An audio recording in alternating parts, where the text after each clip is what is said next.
അൽഹംദുലില്ലാഹി റബ്ബിൽ ആലമീൻ വസ്സലാത്തു വസ്സലാമു അലാ അഷ്റഫിൽ അംബിയാഇ വൽ മുർസലീൻ നബിയ്യിനാ മുഹമ്മദിൻ വഅലാ ആലിഹി വഅസ്ഹാബിഹി അജ്മഈൻ അമ്മാ ബഅദ്.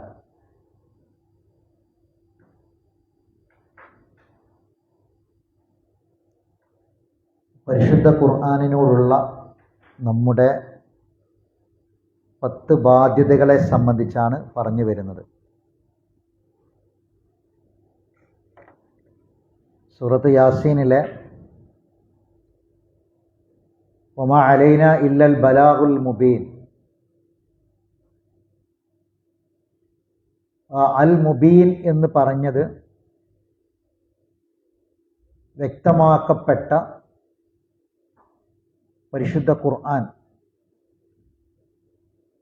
വ്യക്തമായി എത്തിച്ചു കൊടുക്കലാണ് പ്രവാചകന്മാരുടെ ബാധ്യത എന്ന് പറഞ്ഞു. ആ ബാധ്യതയെ സംബന്ധിച്ച് പറഞ്ഞ് വരുന്ന കൂട്ടത്തിലാണ് നമ്മൾ ഖുർആനിൻ്റെ 10 ബാധ്യതകളെക്കുറിച്ച് പരാമർശിച്ചത്. അതായത് നമ്മുടെ ജീവിതത്തിൽ നിർബന്ധമായും അനിവാര്യമായും നമ്മൾ അറിഞ്ഞിരിക്കേണ്ട വളരെ പ്രധാനപ്പെട്ട ചില കാര്യങ്ങളുണ്ട്.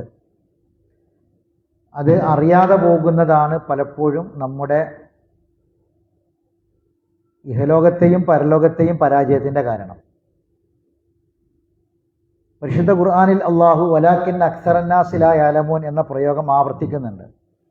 ഭൂരിപക്ഷം ആളുകൾക്കും അതിനെക്കുറിച്ചുള്ള അറിവില്ല, ധാരണയില്ലായ്മയാണ്, വിവരമില്ലായ്മയാണ് എന്ന് അല്ലാഹു പറയുന്നുണ്ട്. ആ വിഷയങ്ങൾ വളരെ ഗൗരവമുള്ള കാര്യങ്ങളുമാണ്. ഈ ബാധ്യതകളെ സംബന്ധിച്ച് നമ്മളെപ്പോഴും വളരെ വാചാലമാകുന്ന ആൾക്കാരാണ്. ബാധ്യതകൾ നിർവഹിച്ചിട്ടില്ലെങ്കിൽ നമ്മൾ നിർവഹിച്ചിട്ടില്ലെങ്കിൽ വേറൊരാളുടെ ബാധ്യത അയാൾ നിർവഹിക്കാതിരുന്നാൽ നമുക്ക് ചിലപ്പോൾ വളരെയധികം പ്രയാസം ഉണ്ടാവുകയും ചിലപ്പോൾ അതിൻ്റെ പേരിൽ കുറച്ച് വർത്തമാനം വരെ പറഞ്ഞ ആൾക്കാരാണ് നമ്മൾ. ബാധ്യതകൾ അങ്ങനെയാണ്. ഖുർആനിനോടുള്ള നമ്മുടെ ബാധ്യത എന്ന് പറയുമ്പോൾ നമ്മളത് പഠിക്കുന്നതിൻ്റെ പ്രത്യേകത അത് നാളെ ചോദ്യം ചെയ്യപ്പെടുന്നുള്ളതാണ്. ഞാൻ കഴിഞ്ഞ ക്ലാസ്സിൽ പറഞ്ഞു, മരണസമയത്ത് തന്നെ ചോദിച്ച് തുടങ്ങുന്ന ചില കാര്യങ്ങളുണ്ട്. നമ്മൾ മനസ്സിലാക്കി വെച്ചത് മരിച്ചതിന് ശേഷമാണ് ചോദ്യം എന്നാണ്. ഇപ്പം ഖബറിലെ ചോദ്യം, പരലോകത്തെ ചോദ്യം. പക്ഷെ അതിനപ്പുറം മരണസമയത്ത് തന്നെ ചില ചോദ്യങ്ങൾ ചോദിച്ചു തുടങ്ങുന്നു എന്നത് വളരെ പ്രധാനമാണ്. അതിൽപ്പെട്ട ഒരു ചോദ്യമാണ് മലക്കുകളുടെ ചോദ്യം. നമ്മൾ മരണപ്പെടുന്ന സമയത്ത് മലക്കുകൾ ചോദിക്കുന്ന ചോദ്യമാണ് അള്ളാഹു നമുക്ക് ഇറക്കി തന്ന ഖുർആനിനെ സംബന്ധിച്ചുള്ള ചോദ്യം. അവിടെ നമ്മൾ പറയേണ്ട മറുപടിയും അള്ളാഹ് പറഞ്ഞു തന്നിട്ടുണ്ട്. ഇങ്ങനൊരു ചോദ്യം ഉണ്ട് എന്നും ആ ചോദ്യത്തിന് മറുപടി പറയേണ്ടി വരും എന്നൊക്കെ ബോധമുള്ള എത്ര ആൾക്കാരുണ്ട് ഖുർആനിൻ്റെ അനുയായികളായിട്ടുള്ള ആൾക്കാർ തന്നെ. അപ്പൊ ആ ചോദിക്കുന്ന സമയത്ത് നമ്മൾ പറയേണ്ട മറുപടി കാലു ഹൈറ. അള്ളാഹ് ഖുർആനിൽ പറയാണ്, അള്ളാഹു ഇറക്കിത്തന്നത് ഹൈറായിരുന്നു എന്ന് പറയണം. അത് പറയണമെങ്കിൽ ബോധ്യപ്പെടണ്ടേ? ഒരു കാര്യം നമുക്ക് ഹൈറാണോ ഷെറാണോ എന്ന് ബോധ്യപ്പെട്ടാലല്ലേ ആ കാര്യം ഹൈറാണ് ഷെറാന്ന് പറയാൻ പറ്റുള്ളൂ. ഖുർആനാണ് അള്ളാഹു നമുക്ക് ആകാശത്ത് നിന്ന് ഇറക്കി തന്ന ഗ്രന്ഥം. അത് ഹൈറായിരുന്നു എന്ന് പറയണമെങ്കിൽ ഇവിടെ അള്ളാഹ് എന്താ ഇറക്കി തന്നെന്ന് ചോദിച്ചപ്പം എനിക്ക് റിസ്ക് ഇറക്കി തന്നുന്നോ, അല്ലെങ്കിൽ മഴ ഇറക്കി തന്നുന്നോ, അല്ലെങ്കിൽ അള്ളാഹുവിന് മറ്റ് അനുഗ്രഹങ്ങൾ ഇറക്കി തന്നുന്നോ, ബർക്കത്ത് ഇറക്കി തന്നുന്നോ ഒന്നുമല്ലല്ലോ പറഞ്ഞത്. ആ ഇറക്കി തന്ന കൂട്ടത്തിൽ ഒന്നാണ് ഖുർആൻ. പക്ഷെ എന്നിട്ടും ഖുർആൻ എന്ന് പോലും അല്ല പറഞ്ഞത്. പിന്നെ എന്താ പറഞ്ഞത്? ഹൈറാണെന്നാ പറയണത്. അപ്പൊ ഹൈറാണ് എന്ന് പറയണമെങ്കിൽ അത് ബോധ്യപ്പെടണ്ടേ? മരിക്കണമോ ബോധ്യപ്പെടണ്ടേ? എന്ത് ഹൈറാ നമുക്ക് ബോധ്യപ്പെട്ടത്? ഖുർആൻ ഹൈറാണ് എന്ന് പറയണമെങ്കിൽ ഖുർആനിന്റെ എന്ത് ഹൈറാണ് ബോധ്യപ്പെട്ടത്? അത് ബോധ്യപ്പെടുക എന്ന് പറയുന്നത് ജീവിതത്തിൽ സ്വന്തം അനുഭവത്തിലൂടെയാണ് വരേണ്ടത്. അപ്പൊ അതിന് ഒന്നാമതായി എന്ത് ചെയ്യണം? ഖുർആൻ പഠിക്കന്നെ വേണം. ഖുർആൻ പഠിക്കണം. പഠിക്കാതെ ഒരാൾക്ക് ഒരു കാര്യം ബോധ്യപ്പെടണമെങ്കിൽ പഠിക്കണം, നിർബന്ധം. ഇവിടെയാണ് നമ്മൾ ലാസ്റ്റ് പറഞ്ഞു വെച്ചത്. ഖുർആനിന്റെ 10 ബാധ്യതകളിൽ ഒന്നാമത്തെ ബാധ്യത എന്തായിരുന്നു? തിലാവത്തായിരുന്നു ഒന്നാമത്തെ ബാധ്യത. നമ്മൾ പറഞ്ഞില്ല, അതിലേക്കുള്ള ആയത്തുകളൊക്കെ നമ്മൾ പറഞ്ഞു, ഹദീസുകളൊക്കെ നമ്മൾ പറഞ്ഞു. രണ്ടാമത്തെ ബാധ്യത എന്തായിരുന്നു? പഠിക്കുക എന്നതാണ്. 3 പഠിപ്പിക്കുക എന്നുള്ളതാണ്. 4 ഹൃദയം. അപ്പൊ ഈ പഠിക്കുക എന്ന് പറഞ്ഞത് എല്ലാവർക്കും ബാധകമാണ്. പഠിപ്പിക്കലോ? പഠിപ്പിക്കൽ എല്ലാവർക്കും ബാധകമാണ്. ഞാൻ കഴിഞ്ഞ ക്ലാസ്സിൽ പറഞ്ഞു, പഠിപ്പിക്കുക എന്ന് പറഞ്ഞാല് ഒരു ആലിമ്, ഒരു വലിയൊരു ആള് ഖുർആൻ പഠിച്ചൊരു വലിയൊരു പണ്ഡിതൻ വന്നിരുന്നിട്ട് ഇങ്ങനെ ക്ലാസ് എടുക്കുക എന്നുള്ള അർത്ഥത്തിലല്ല.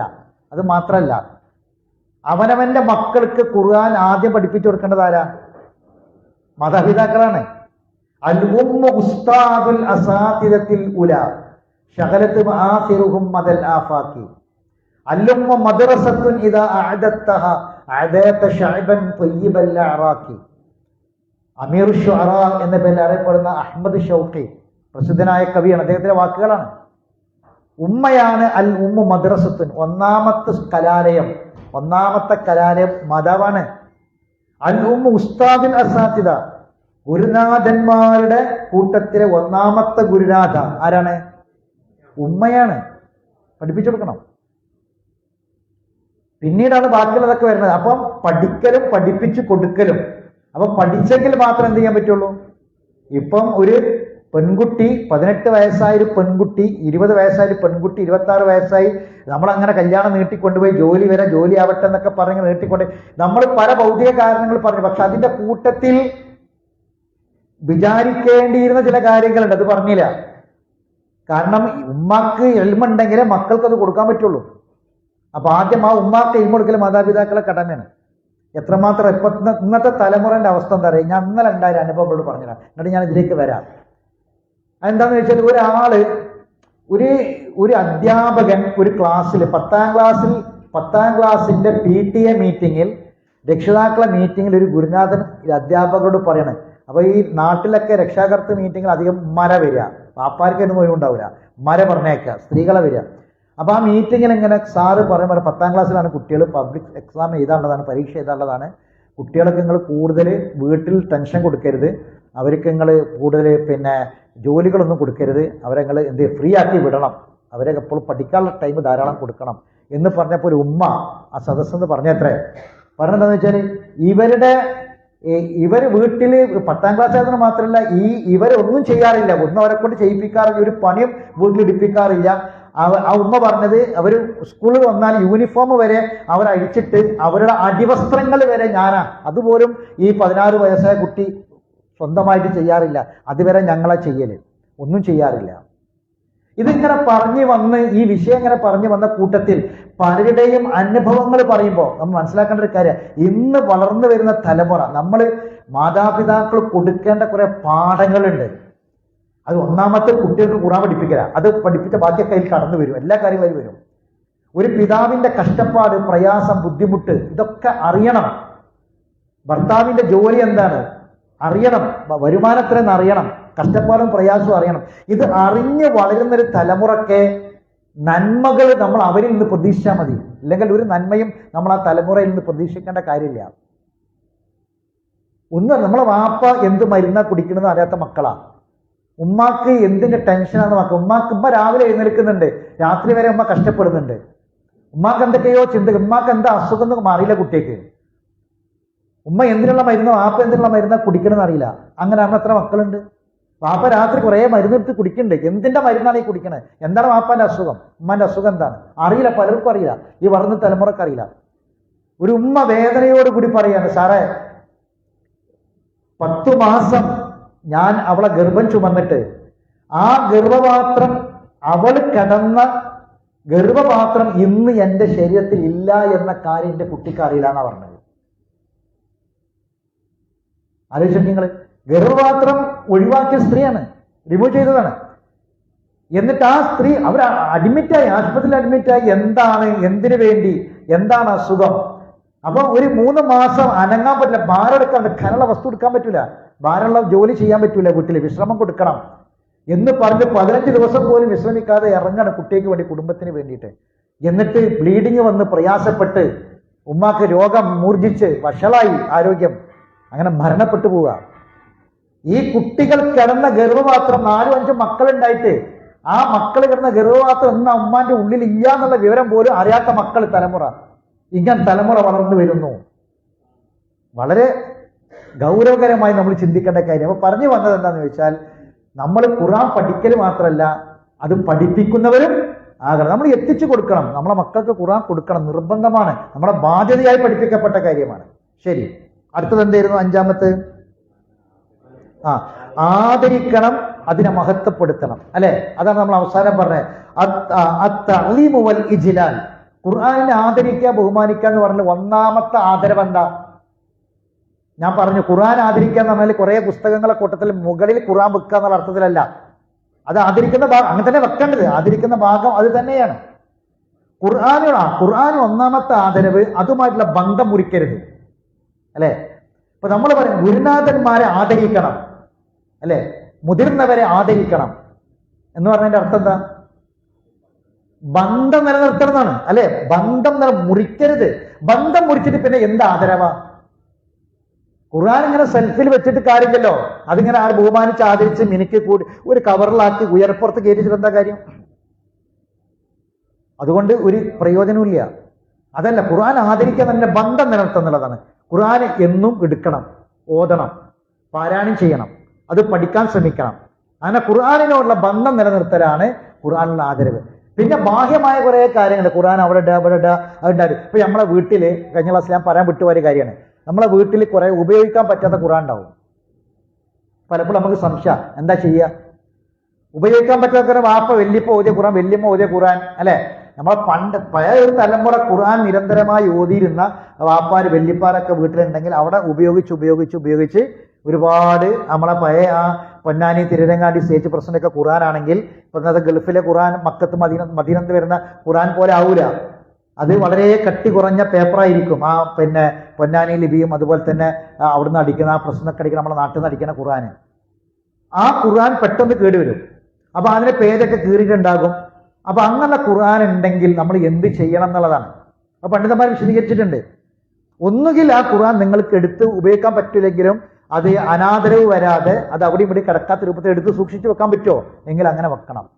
ഇനി അതിനും പറ്റാത്തൊരവസ്ഥ വിചാരിച്ചോളി, അതായത് സൗകര്യങ്ങളും കാര്യങ്ങളൊന്നും ഇല്ല, ഓതാനൊന്നും അത്രയും മുഷിഞ്ഞു പോയി കീറി പറഞ്ഞ് കേട്ടിട്ടുണ്ടെങ്കിൽ, അല്ലെങ്കിൽ ഖുർആന്റെ കഷ്ണങ്ങൾ, ഖുർആന്റെ പേര് കീറിപ്പോയി അതിന്റെ കഷ്ണങ്ങൾ. ഇപ്പൊ കുട്ടികൾ മദ്രസയിലൊക്കെ പഠിക്കാൻ കൊണ്ടുവന്ന ഖുർആൻ ഉണ്ടാവും. ട്യൂഷനൊക്കെ പോകുമ്പോൾ ട്യൂഷൻ അല്ലെങ്കിൽ മദ്രസയിലേക്ക് പോകുമ്പോൾ പഠിക്കാൻ കൊണ്ടുവന്ന ഖുർആൻ ചിലപ്പോൾ ഉപയോഗിച്ച് കേടുന്നുണ്ടാവും. ആ ഖുർആനിനെ സാധാരണ ഒരു ടെക്സ്റ്റ് ബുക്ക് പോലെ ആക്കരുത്. ടെക്സ്റ്റ് ബുക്ക് ഈ കുറച്ച് മുമ്പ് നിങ്ങൾ കേട്ടിട്ടുണ്ടാകും, ഈ പിന്നെ ഒരു ആഘോഷത്തിന് പിന്നെ പടക്കം പൊട്ടിച്ചപ്പം ആ പടക്കം പൊട്ടിയിട്ട് പിന്നെ കുറെ കടലാസുകളും കാര്യങ്ങളൊക്കെ, അതിൻ്റെ ഉള്ളിൽ ഖുർആന്റെ പേജ്, പടക്കം പൊട്ടിച്ചപ്പം പടക്കം ചിന്നിച്ചെതിരി അതിന്റെ പേജിൽ, ആ കടലാസിൽ ഖുർആനിന്റെ പേജുകൾ, ഔദുബില്ലാ, അത് ഫോട്ടോ അടക്കം വന്നു, പ്രചരിച്ചു. അപ്പൊ എങ്ങനെ ഈ പടക്ക കമ്പനിയിൽ ഈ സാധനം എത്തി? നമ്മളെ നാട്ടില് പഴയ ടെക്സ്റ്റ് ബുക്കൊക്കെ ഉണ്ടെങ്കിൽ എന്ത് ചെയ്യും? നോട്ട് പുസ്തകം തൂക്കി വെക്കും. ആ കൂട്ടത്തിൽ എന്ത് വിറ്റ്? ഖുർആനും വിറ്റ്. അറിയില്ല ആ ഖുർആൻ അവിടെ എത്തി. ഇത് കൈകാര്യം ചെയ്യുന്ന ആൾക്കാർക്ക് ഇത് ഖുർആനാണ്, അതിന്റെ വില വല്ലതും ആർക്കും അറിയും. അപ്പൊ എന്ത് ചെയ്യണം? അങ്ങനെയുള്ള തീരെ ഉപയോഗിക്കാൻ പറ്റാത്തതുണ്ടെങ്കിൽ എന്ത് ചെയ്യണം? അത് കത്തിച്ചിട്ട് ചാരമാക്കി മാറ്റണം. തീരെ ഉപയോഗിക്കാൻ പറ്റാത്തത്, ഉപയോഗിക്കണ ഖുർആൻ കത്തിക്കുമ്പോഴാണ് പ്രശ്നം വരിക. തീരെ ഉപയോഗിക്കാൻ അത് എന്തിനാണ് ആ സൂക്ഷ്മത? അത് അവിടെ ഇവിടെ ഇട്ടിട്ട് ആൾക്കാർ ചവിട്ടിപ്പോകുന്ന, അതിനെ പിന്നെ നിന്ദിക്കുന്ന ഒരവസ്ഥ വരാൻ പാടില്ല. അല്ലെങ്കിൽ എന്ത് ചെയ്യണം? ഏതെങ്കിലും നദികളിൽ കൊണ്ടുപോയിട്ട് അത് ഒഴുക്കി വിടണം. അല്ലെങ്കിൽ അതിനെന്ത് ചെയ്യണം? കുഴി കുഴിച്ചിട്ട് അത് പിന്നീട് ഒരു മാന്തി പുറത്ത് വരാത്ത രൂപത്തിൽ എന്ത് ചെയ്യണം? അത് കുഴിച്ചു മൂടണം. ഇങ്ങനെയൊക്കെ പണ്ഡിതന്മാർ പറയാനുള്ള കാരണം എന്താ? ഖുർആനിനോടുള്ള തഅലീമാണ്, ആദരവാണ്. അപ്പൊ ഖുർആനിനോടുള്ള ആദരവ് നമ്മുടെ ബാധ്യതയാണ്. അത് നാളെ പരലോകത്ത് ചോദ്യം ചെയ്യപ്പെടും. പരിശുദ്ധ ഖുർആനിൽ അല്ലാഹ് പറഞ്ഞു, നാളെ പരലോകത്ത് ഖുർആൻ പറയും, ഇതാ ഈ ആളുകൾ എന്നെ അവഗണിച്ചവരാണ്. നാളെ ഖുർആൻ പറയും, ഇവർ എന്നെ അവഗണിച്ചവരാണെന്ന് പറഞ്ഞാൽ എനിക്കൊരു പരിഗണനയും തരാത്തവരായിരുന്നു, എന്നെ ആദരിക്കാത്തവരായിരുന്നു, ബഹുമാനിക്കാത്തവർ. പരിശുദ്ധ ഖുർആൻ എന്ന് പറയുന്നത് റഹ്മാനായ റബ്ബിന്റെ കലാമാണ്. ആ ഒരു ചിന്തയും ബോധവും അതിനെക്കുറിച്ചുള്ള ഒരു പേടിയും ബേജാറും ഒന്നുമില്ലാത്തൊരവസ്ഥയിൽ നമ്മൾ ജീവിച്ചു മരിച്ചു പോയാൽ നമ്മളോട് ചോദ്യമുണ്ട്. ആ ചോദ്യത്തിന് മറുപടി പറയേണ്ടി വരും. ഖുർആനോടുള്ള ബാധ്യതയാണ്, നിർബന്ധമായ ബാധ്യതയാണ്. ഇനി ആറാമത്തെ ബാധ്യത, അത് ശ്രദ്ധിച്ചു കേൾക്കുക എന്നതാണ്. എഴുതിക്കോളൂ, ശ്രദ്ധിച്ചു കേൾക്കുക. ആറാമത്തെ ബാധ്യത.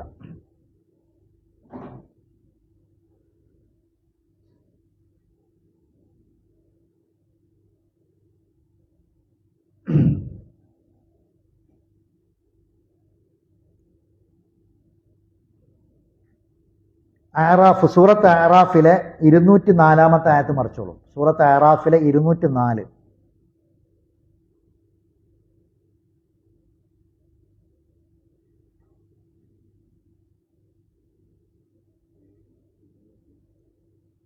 സൂറത്ത് ആറാഫിലെ 204.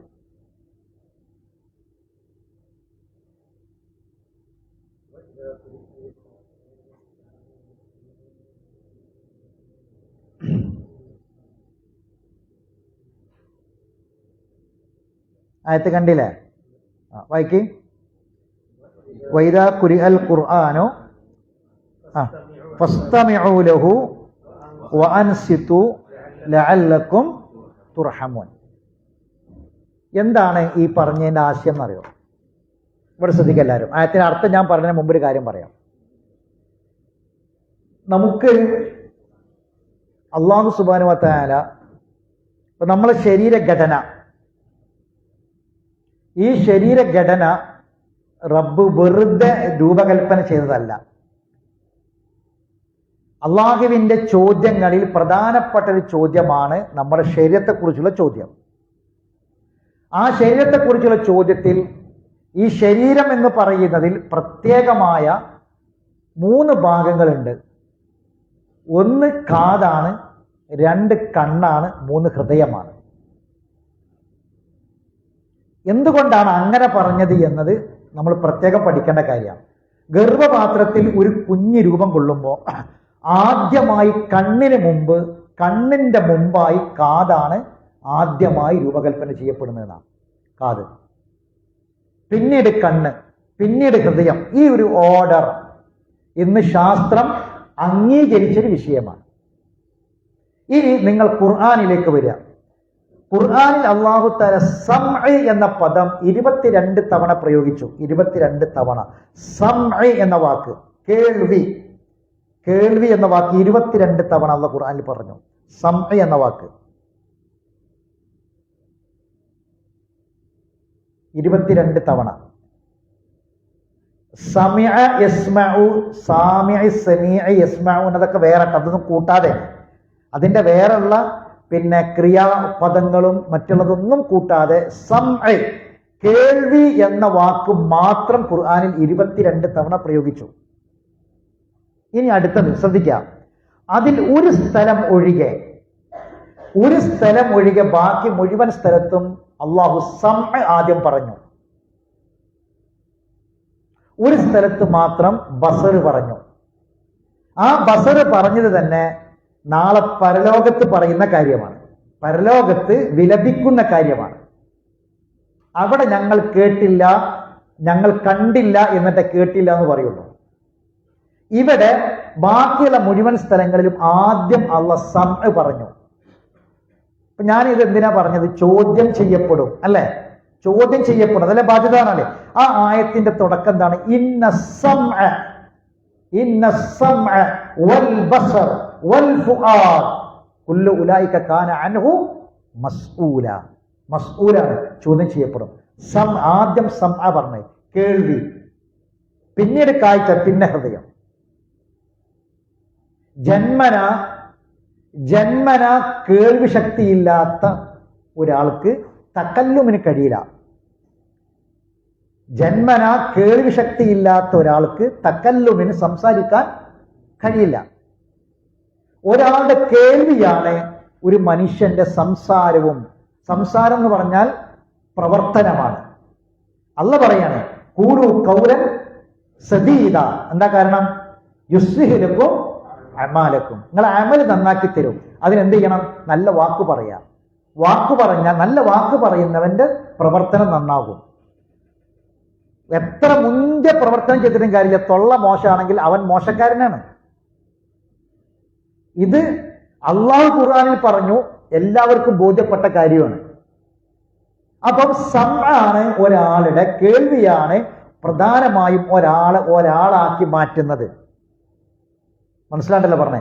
അപ്പൊ നിർബന്ധമായും ഈ സമഅനെ കുറിച്ച് ചോദ്യമുണ്ട്. കേൾവി എന്തൊക്കെ കേട്ടു, ശ്രദ്ധിക്കണം, എന്തൊക്കെ കേട്ടു ചോദ്യമുണ്ട്. കേൾക്കുമ്പോൾ നമ്മൾ ചില കാര്യങ്ങൾ, ആ കേട്ട കാര്യങ്ങൾ നിർബന്ധമായും നമ്മൾ എന്താക്കിയിരിക്കണം? നമ്മൾ ഹൃദയത്തിലേക്ക് പതിഞ്ഞിരിക്കണം. ചിലതിനെ നമ്മൾ ചെവിയിൽ തട്ടിവിടണം, ചിലത് തട്ടിവിടണം, ചിലത് ശ്രദ്ധിച്ചു കേൾക്കണം. ഞാൻ പറഞ്ഞ മനസ്സിലാവുണ്ടോ? ചില കാര്യങ്ങൾ കേട്ടാൽ അതിനെ പ്രതികരിക്കണം, പ്രതികരിച്ചിട്ടില്ലെങ്കിൽ ചോദ്യമാണ്. ചില കാര്യം ചില വിവരം നമ്മൾ കേട്ടാൽ ആ കേട്ട കാര്യത്തോട് നമ്മൾ പ്രതികരിക്കണം. പ്രതികരിച്ചിട്ടില്ല എങ്കിൽ നാളെ നമ്മൾ കുറ്റക്കാരായിട്ട് മാറും. ഇതൊക്കെ എന്തിന്റെ ഭാഗമാണ്? സമഅ്, കേൾവിന്റെ ഭാഗമാണ്. കേൾവിന്റെ ഭാഗം. ഇപ്പൊ ഉദാഹരണത്തിന് അള്ളാഹു തആല സൂറത്ത് നൂറിൽ പറയണ്ടേ, ആയിഷ റളിയല്ലാഹു തആല അൻഹയെ പറ്റി അപവാദം പറഞ്ഞു പരത്തി. അപ്പൊ ആ വിഷയം പറഞ്ഞ് അവര് നിരപരാധിയാണ് എന്ന് പറഞ്ഞതിന് ശേഷം അള്ളാഹ് പറയുന്നുണ്ട്, മുഅ്മിനുകളായ ആണിനും പെണ്ണിനും ഒരു ബാധ്യതയുണ്ടായിരുന്നു. എന്താണ് ആ ബാധ്യത? അവരത് കേട്ടപ്പോൾ എന്തുകൊണ്ട് മുഅ്മിനുകളായ സ്ത്രീ പുരുഷന്മാർ നല്ലത് വിചാരിച്ചില്ല? ഞാൻ പറഞ്ഞ മനസ്സിലായില്ലേ? അപ്പൊ കേൾവി നമ്മളെ പ്രവർത്തനത്തെ നിയന്ത്രിക്കണം. ചിലത് എന്ത് ചെയ്യാൻ പാടില്ല? നമ്മൾ കേൾക്കരുത്, കേൾക്കാൻ നിന്നു കൊടുക്കരുത്, കേൾക്കാൻ നിന്നെടുക്കും. നമ്മൾ ചിലത് അങ്ങനെയാണ്, പാടില്ല എന്ന് പറഞ്ഞ സംഗതി അവൾ അതിന്റെ സദസ്സിൽ പോയി ഇരിക്കരുത്, നമ്മൾ ആ ചെവി കൊടുക്കരുത്. കാരണം നാളെ ഇത് എന്താണ്? മസ്ഊലാണ്. നിർബന്ധമായും കേൾക്കേണ്ട കാര്യമുണ്ട്. അതിൽ ഒന്നാമത്തെ കാര്യം ഏതാ?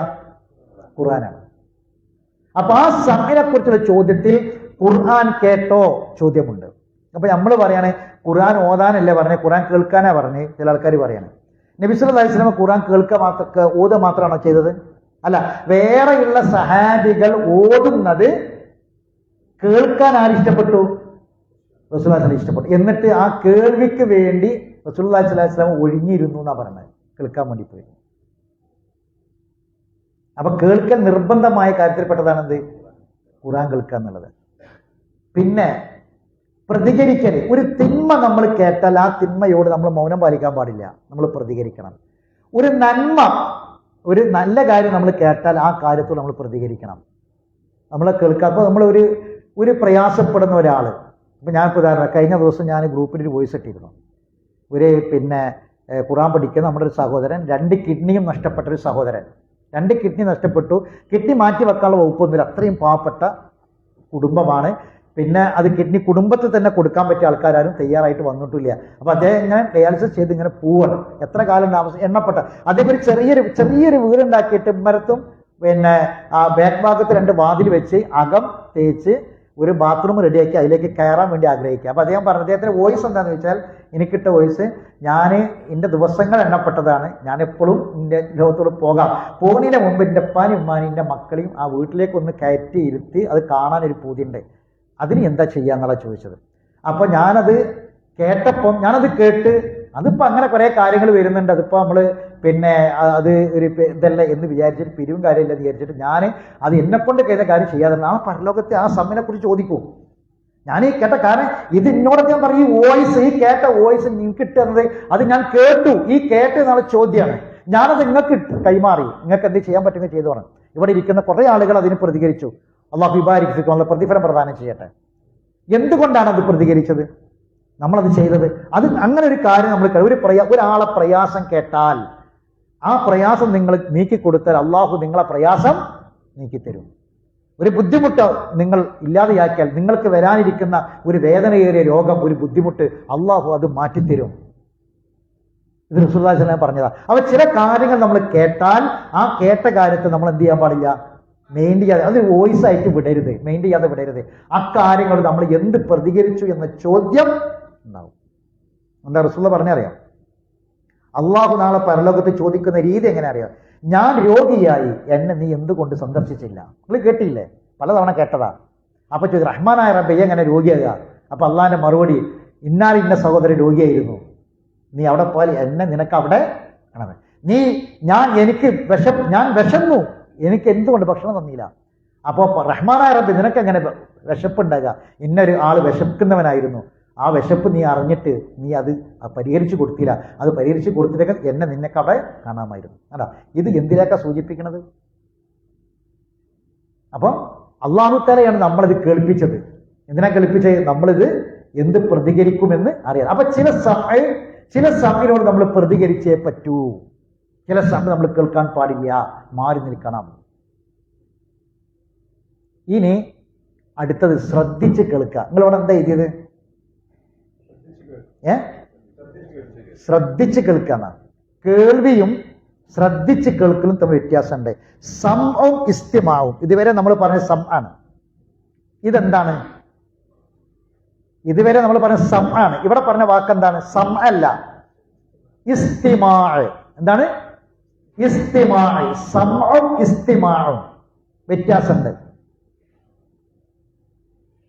ഇപ്പൊ നമ്മളിവിടെ ഇരിക്കുമ്പോൾ ഒരു ഏസിന്റെ ശബ്ദം ഇങ്ങനെ കേൾക്കുന്നുണ്ട്, ഒരു സൗണ്ട് ഇങ്ങനെ വരുന്നുണ്ട്, ഒരു നേർത്ത ശബ്ദം. വേറെ ചിലപ്പം എന്തിൻ്റെങ്കിലൊക്കെ ശബ്ദങ്ങൾ, പ്ലേറ്റിന്റെയും ഗ്ലാസിൻ്റെ ഒക്കെ ശബ്ദം കേൾക്കാം. ഇതൊക്കെ സംആണ്.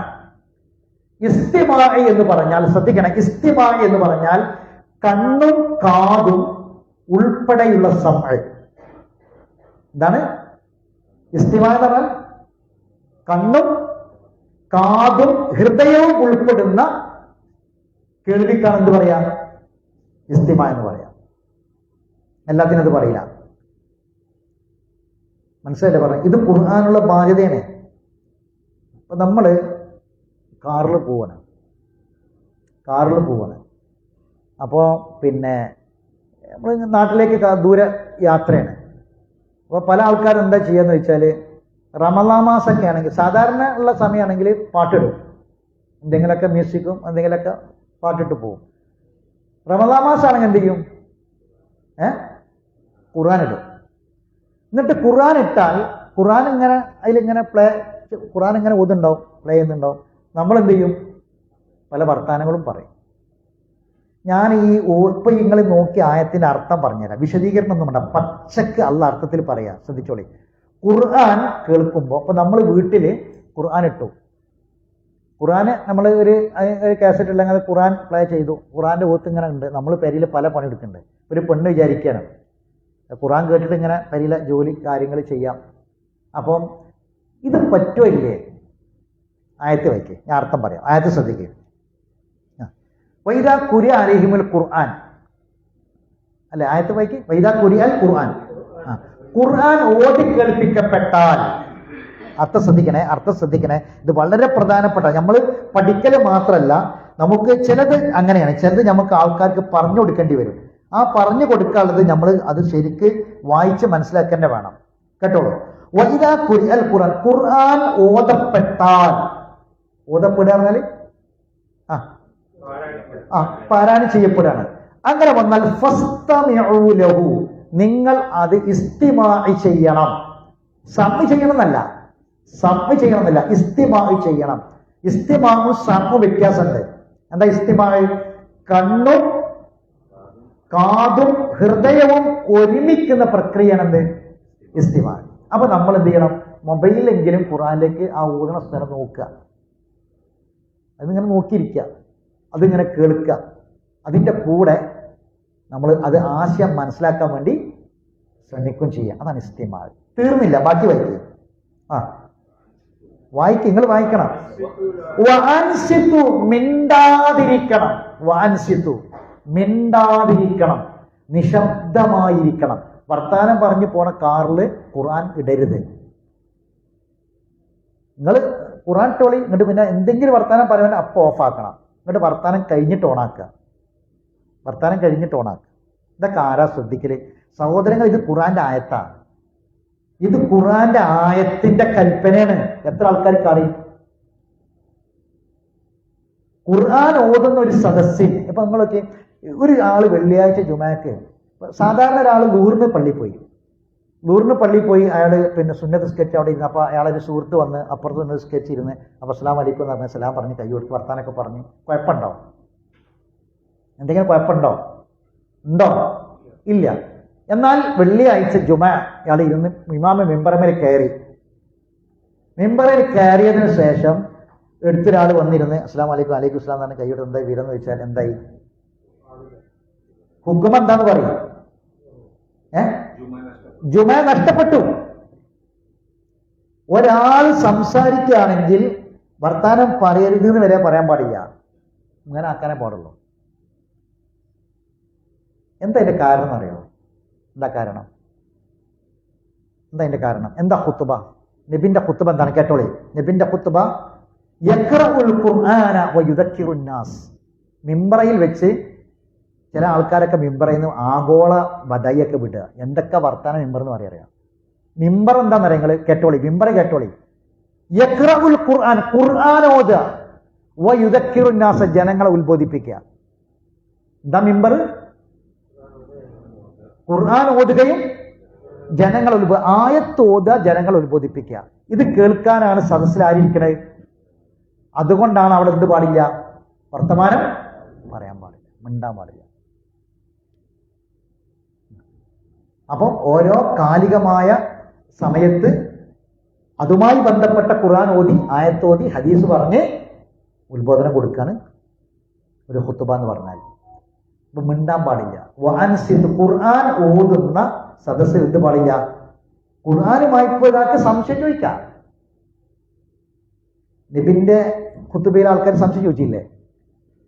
ഉമർ ഖത്താബ് സംശയം ചോദിച്ചില്ലേ? വർത്താനം പറയാൻ പാടില്ല എന്ന് പറഞ്ഞാൽ എന്താ? ഇത് കേൾക്കുന്ന, ഇത് പഠിക്കുന്ന ഒരു അവസ്ഥ അല്ലാത്ത അവസ്ഥ ഉണ്ടാവാൻ പാടില്ല, ശ്രദ്ധ മാറിപ്പോകാൻ പാടില്ല. ഇപ്പൊ നമ്മൾ ഖുർആൻ ക്ലാസ്സിൽ ഇങ്ങനെ ഇരുന്ന് നിങ്ങൾ എൻ്റെ മുഖത്തേക്ക് ഇങ്ങനെ നോക്കുന്നുണ്ട്, പക്ഷെ നിങ്ങളെ മനസ്സ് വേറെ ഓരോ ആണ്. അപ്പൊ ഞാൻ അങ്ങനെ നോക്കുമ്പോൾ നിങ്ങൾ ഇന്നെങ്ങനെ നോക്കുന്നുണ്ട്, അപ്പൊ എനിക്ക് തോന്നുന്നു ഇസ്തിമായി ചെയ്യാനെന്നാണ്. പക്ഷെ നിങ്ങളെ കണ്ണും കാതും പറയണ്ട, പക്ഷെ ഹൃദയം ഇവിടെ ഇല്ല, അത് പോയി. അതുകൊണ്ട് ഇസ്തിമായി മുറിഞ്ഞ്. ഇപ്പൊ നമ്മൾ ക്ലാസ്സൊക്കെ കുറഞ്ഞ സമയം നടത്തണം എന്താണെന്ന് അറിയാം. ഞാൻ പലപ്പോഴും പറയാനുള്ള ഈ 2 മണിക്കൂർ 3 മണിക്കൂർ നേരത്തെ പ്രസംഗമൊന്നും ഉണ്ടല്ലോ, ആ പ്രസംഗത്തിനോട് അതിലൊന്നും ആളുകൾക്ക് എന്ത് കിട്ടൂല, ശ്രദ്ധിച്ചിരിക്കാൻ കഴിയില്ല. ഫർള് നിസ്കാരം വേഗം നിർവഹിക്കണം. ഫർള് നിസ്കാരം ഒരു ഇമാമ് ഇരുന്നിട്ട് അങ്ങനെ പിന്നെ ആ നിസ്കാരത്തിൽ പിന്നെ അബ്ദുൽ ബാസിത്തിന്റെ കിറാത്ത് പറ്റുമോ? നമ്മള് കിറാത്ത് അബ്ദുൽ ബാസിത്തിന്റെ കിറാത്ത് കേൾക്കലില്ലേ? എന്താ കിറാത്ത്? സാവകാശം ഒത്തില്ലേ? അത് നിസ്കാരത്തിൽ പറ്റുമോ? നിസ്കാരത്തിൽ നമ്മൾ പറഞ്ഞ ഹജറാണ് ഓതേണ്ടത്, സ്പീഡിലാണ് ഓതേണ്ടത്. ചെറിയ സൂറത്ത് ഫഖറഉ മാ തയസ്സറ മിനൽ ഖുർആൻ, ഖുർആൻ എന്ന് വളരെ കുറച്ച് ലളിതമായി ഓതണം. എന്താ കാരണം എന്നറിയോ? നമ്മളെ മനസ്സ് നിസ്കരിക്കാൻ വേണ്ടി നിന്നാൽ പിന്നെ സലാം വീട്ടിന് വരെ മനസ്സ് കൊടുക്കും പോരുത്. നിസ്കരിക്കാൻ വേണ്ടി നിന്ന് അടുപ്പത്ത് തീ പിന്നെ വെള്ളം പിന്നെ ഭക്ഷണം പാകം ചെയ്യാൻ വേണ്ടി അടുപ്പത്ത് വെച്ച് നിസ്കരിക്കാൻ നിന്നാൽ അവിടെ അത് തളച്ചു പോവോ, ഉപ്പ് കയറോ, അതായത് ചിന്തയ്ക്കാരുണ്ടാകുക. അതുകൊണ്ട് നിസ്കരിക്കാൻ നിൽക്കുമ്പോൾ മനസ്സ് ഇനി വരണം എന്നാണ്. അങ്ങോട്ടും ഇങ്ങോട്ട് പോകാൻ, ചിന്ത പോകാൻ പാടില്ല, മനസ്സ് മാറാൻ പാടില്ല. അത് ഇസ്തിമാഇന്റെ വിപരീത. കാരണം നമ്മളെ മനസ്സ് പോയി. അപ്പോൾ നിങ്ങൾ സംശയങ്ങൾ ചോദിക്കണത് എപ്പോഴാണ്? ഞാനിപ്പോ ഇങ്ങനെ ക്ലാസ് എടുക്കണം എന്തുകൊണ്ടറിയാം? അപ്പൊ ഞാൻ ഒരു സ്റ്റാൻഡ് വെച്ച് നിന്ന് ഒരു 3/4 മണിക്കൂർ നേരം ഒരു 1 വേ പ്രസംഗം നടത്തി പ്രസംഗിച്ച് കണ്ട് പോയാൽ നിങ്ങളത് കേട്ടു പോകും. ഈ നമ്മൾ ഡയറക്റ്റ് ഞാൻ ഇങ്ങോട്ട് ചോദ്യം ചോദിക്കും, നിങ്ങൾ മറുപടി പറയും. ഈ സിസ്റ്റത്തിൽ നമ്മൾ കുറച്ച് സമയം ക്ലാസ് എടുക്കണം എന്തിനറിയോ? നമ്മളെ മനസ്സ് ഇവിടെ നിൽക്കാനാണ്. ഇല്ലെങ്കിൽ എന്ത് ചെയ്യും? പോകും. നിസ്കാരം വേഗം ചെയ്യുന്ന തരാൻ കാരണം മനസ്സ് പോയാൽ നിസ്കാരം മുറിഞ്ഞ്. നീയത്ത് എന്ന് പറഞ്ഞാൽ എന്താ? നീയത്ത് എന്ന് പറഞ്ഞാൽ ഞാനിതാ മുസല്ലി സ്വലാത്തുൽ അർബഅ മുതവജ്ജിഹൻ, അതാണോ നീയത്ത്? അല്ല. നീയത്ത് എന്ന് പറഞ്ഞാൽ മനസ്സിലാണ് നീയത്ത്. അത് ഏത് വരെ വേണം? സലാം വീട്ടിനെ വരെ വേണം. ഒരു ഫർള് നീയത്ത് ഫർളല്ലേ? ഫർള് പോയാൽ എന്താ ഹുക്മ്? ഒരു ഫർള് പോയാൽ അതിന്റെ ഹുക്മ് എന്താ? ബാത്തിൽ അല്ലേ? അപ്പൊ നമ്മളെ മനസ്സ് പോയി. മനസ്സ് വേറെ എവിടെക്കോ കച്ചവട സ്ഥാപനം എവിടെയൊക്കെ പോയാൽ സംഗതി പോയി, നിയ്യത്ത് മുറിഞ്ഞ്. അതുകൊണ്ടാണ് ഇമാമുമാർക്ക് നിർദ്ദേശം. അള്ളാന്റെ റസൂൽ മുആദിനോട് ചോദിച്ചില്ലേ, നീ കുഴപ്പമുണ്ടാക്കുന്ന ചോദിച്ചത്. കാരണം ഒരു യാത്രക്കാരൻ അവിടെ ഒട്ടകത്തെ കെട്ടിയിട്ട് ഇങ്ങോട്ട് വന്ന് അന്ന് ഒട്ടകത്തെ കെട്ടി വരിക പറഞ്ഞാൽ നമ്മളെ കാറ് പാർക്ക് ചെയ്തിട്ട് വന്ന് പള്ളിക്കൊക്കെ എന്ന് നടത്താം. അന്നത്തെ ഒട്ടകത്തെ കെട്ടി വരില്ലതാ. സുദീർഘമായി ഓതാൻ തുടങ്ങിയപ്പോൾ മുപ്പത് നിസ്കാരം മുറിച്ചിട്ട് എന്തായി? ഒട്ടകത്തിൽ കഴിച്ചു പോയി അല്ലെ? ശരി, നമ്മുടെ കാഴ്ചപ്പാട് പ്രകാരം നിസ്കാരത്തിനേക്കാൾ വലുതാ പണ്ട യാത്ര അല്ലെ? അതല്ലേ ചോദിക്കുക. ആരെ കുറ്റം പറയേണ്ടി ഇവിടെ? നിസ്കാരം മുറിച്ചു പോയനല്ലേ പറയേണ്ടി ശരിക്ക്. പക്ഷെ റസൂൽ ആരോടാ പറഞ്ഞത്? ഇമാമോടെ ചോദിച്ചു. നീ കുഴപ്പമുണ്ടാക്കണമെന്ന് ചോദിച്ചു, ഫിത്തന ഉണ്ടാക്കാൻ, തകരാറുണ്ടാക്കണമെന്ന് ചോദിച്ചു. ഇപ്പം ഇപ്പൊ കുല്ലാദ് ബറബിന്നാസ്, കുല്ലാദ് ബറബിൽ ഫലക്ക്, ഇതൊക്കെയാണ് ചെറിയ സൂറത്താണ്. ദൂറസ്കാത്തും അസറുസ്കാത്തിലും ഒക്കെ ഉണ്ട്. സുബ്ഹാന റബ്ബിയൽ അലീം 3 വട്ടം പറഞ്ഞാൽ മതി. സുബ്ഹാന റബ്ബിയൽ അഅല 3 വട്ടം പറഞ്ഞാൽ മതി.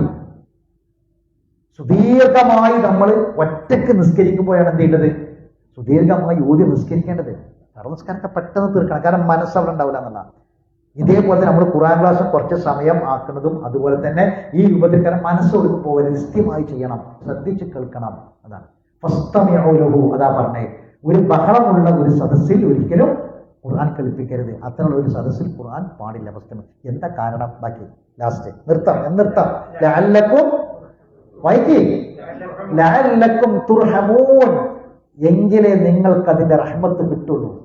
ലഅല്ലക്കും നിങ്ങൾക്ക് റഹ്മത്ത് കിട്ടാൻ വേണ്ടി എന്ന് പറഞ്ഞാൽ ഏതൊരു റഹ്മത്ത് ആഗ്രഹിച്ചിട്ടാണോ നിങ്ങൾ ഖുർആൻ പഠിക്കുന്നതും കേൾക്കുന്നതും, ആ റഹ്മത്ത് കിട്ടണമെങ്കിൽ ഇസ്തിമാ ചെയ്യണം, ഉണ്ടാതിരിക്കണം. ഇത് എന്തിനുള്ള ബാധ്യതയാണ്?